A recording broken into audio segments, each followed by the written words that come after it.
Davos 2010. Is the social market economy the solution to the crisis? In the interview, the CEO of Deutsche Post-DHL, Frank Appel. Mr. Appel, you are the head of one of the largest logistical company in the world, Deutsche Post-DHL. But you came to here to Davos along with other business leaders, over 2,000 business leaders and heads of states, to meet here in Davos and to discuss the topics of today. Does the world really need a meeting like Davos? Yeah, I think it's important that we have such a platform because you have to discuss certain things together. You meet politicians, you meet managers from other large companies, you need representatives from NGOs, and I think it's very important that we have a platform to discuss a lot of different topics, and I think it's a great opportunity, and that's the reason why I'm coming every year again and enjoy it. But what are the pressing issues at the moment here in Davos? I think the pressing issue is still after the worst is over with regard to the financial and the economic crisis. What are the answers? What should be changed to really find a new platform going forward? I think there's a lot of understanding and discussion about some root causes, but we are still missing the right answers. And I think I would even say that's to a certain extent even a good sign, because it shows that we face a difficult problem, and instead of jumping straight away to the answer, we need a little bit more thinking. So this is still the theme for Davos, rightly so. Below that, we are all more positive than we were 1 year ago, that we are heading upwards again instead of downwards. So there's a good mood here in Davos? My impression, yes. It's a much better mood than last year, where and nobody knew what had happened. I was somebody who said last year, we will see a V-shape. I'm afraid V-shape didn't take place, but at least we see some. V-shape, you mean? That the recovery is pretty fast, because I said it was so irrational to go down, and now I said the same irrationality will happen in the other way. If you look for the stock market, it happened actually like exactly. that. It was a V-shape instead of a U-shape or whatsoever. If a market is right or wrong, we will see in the next month. But some people say we even will get a double dip recession. What do you say about this? This is one of the learnings from the last crisis. The future is unpredictable. It's just impossible to, if you look forward, what you can expect. If you manage a large company, you have to prepare much more for different outcomes than in the past, where you said, okay, there's a trend, let's adapt to that. Now you really have to think at any point in time for different scenarios. So if that's true, or it's really true that we see a stable recovery is unpredictable. The good news is Asian domestic markets are in pretty good health. And they drive demand in this region. If they drive demand, they need as well some equipment and machinery and so on and so forth. So I think, because Asia is already recovering faster than the other parts, I'm optimistic that we don't see a double dip, but we will see in 12 months. So you think the emerging economies will be the driving force of growth in the future? Yes, absolutely. So I have no doubt that we will see the same trend as in the past. Asia will get their fair share in the worldwide GDP, as it had 200 years ago, when the worldwide GDP was 60% in Asia and only 40% in the Western world. So that will continue. There are enormous amount of people who are demanding more goods and more or better living standards, and I think that will drive the growth in Asia quite a lot. And what kind of effect does it have towards your business?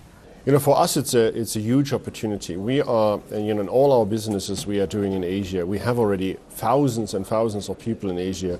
That creates for us enormous opportunities. So we are happy with any growth anywhere, because we have so strong positions in all regions, but in particular in Asia we are very strong in India and China.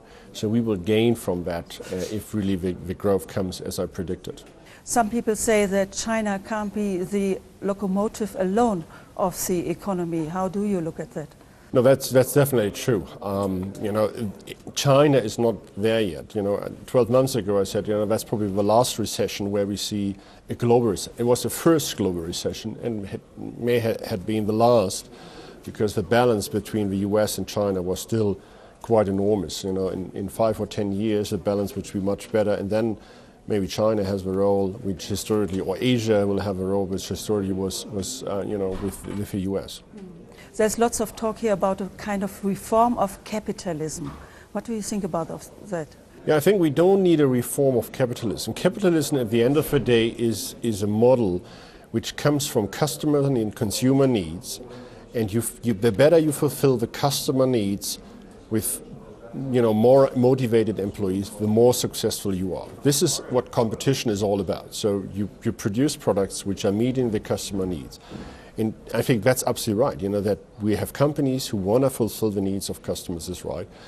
You can only do that midterm and long term if you really have motivated employees. So if you do that, then you will be financially successful, and then you will grow the company. That's the reason why we in our company, for instance, say we have to meet 3 bottom lines. We have to increase customer satisfaction, we have to increase employee satisfaction, and both will drive finally financial improvements. Usually companies are run by 1 bottom line. This is the financial result.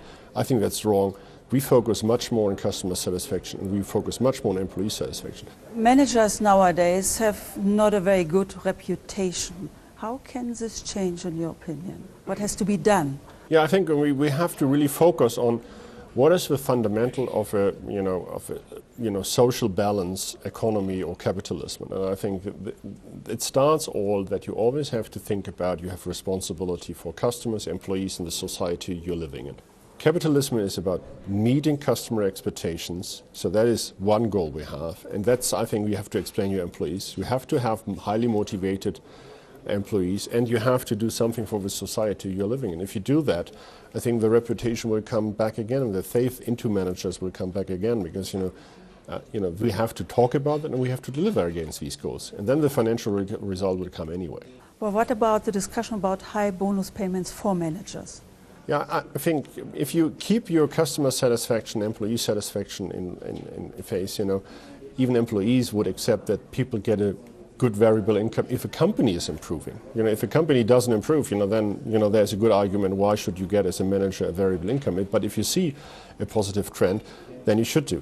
We didn't get, as a management board, we didn't get any bonus for 2008 because the company made enormous losses. The benefits we have seen now in 2009, we will see a much better result in comparison to 2008. So I assume that the supervisory board will rule that the management should get a variable income for 2009 because the company improved. Has the company improved? Yes, it did, and that gives more certainty and more job security for the future, as well as more certainty and for our customers. So, and then I think it's right that there is a variable income, and the highest payment for bonuses were definitely not done in our industry or in industrial areas. It was done in financial markets, where the connection to customers is much lower than I think in the real world. Now we are here in Davos. Davos is kind of logistical nightmare. 2,500 people, heads of states and managers come to this tiny mountain village. Do you have any logistical advice for the organizers? I think, it's true that it's very difficult sometimes, particularly if it snows.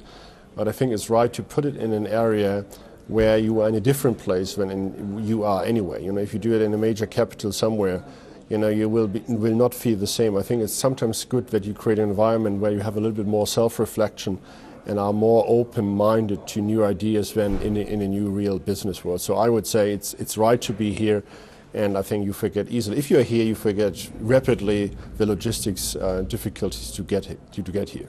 Thank you very much. Thank you.